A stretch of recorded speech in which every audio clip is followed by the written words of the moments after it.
हाय बंधुरा आमी सुमी आज के बानाबो गुड़ेर पायस। तार जन्य आमी फुल क्रीम दूधटा निये नियेछि। आमी दूधटाके जाल करे नेब। दूधटा आमार फुटे गेछे। आमी एते तेजपाता और कतगुलो एलाच दिये नेब। एलाचगुलोके आमी फाटिये दियेछि।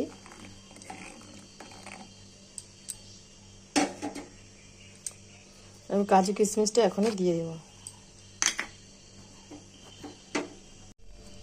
আমি চালটা নিয়ে নিয়েছি। এতে একটু ঘি মাখিয়ে নেব, তাহলে পায়েসের স্বাদটা খুব ভালো হবে আর সেন্টও হবে।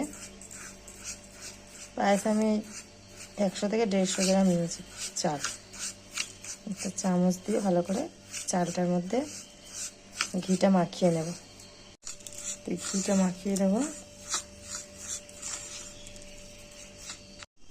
এবার আমি এই চালটা ঘি মাখালাম, ওই চালটাই দিয়ে দেব।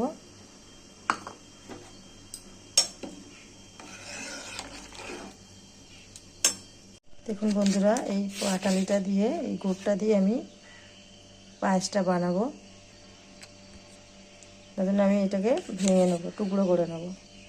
দেখুন বন্ধুরা, ভেঙে নিয়েছি আমি, কিন্তু পুরো পাটালিটা দেব না, আমি অর্ধেকটা দেব, কারণ অনেক মিষ্টি হয়ে যাবে নাহলে। আমি অর্ধেক পাটালিটা দেবো এতে। দেখুন আমার এটা অনেকটা হয়ে গেছে, পায়েসের চালটা অনেকটাই সেদ্ধ হয়ে গেছে।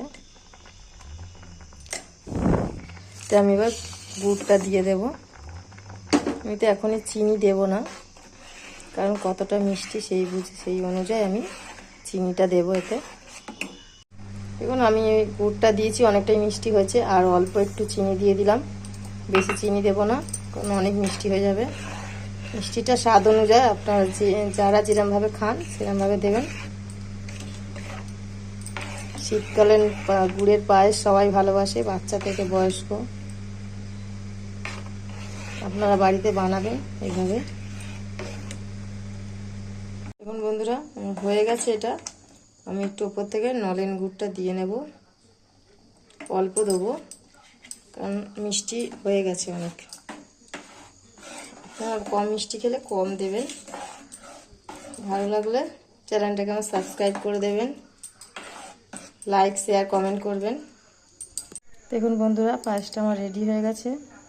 কত সুন্দর দেখতে লাগছে। বাড়িতে আপনারা ট্রাই করবেন এরকমভাবে।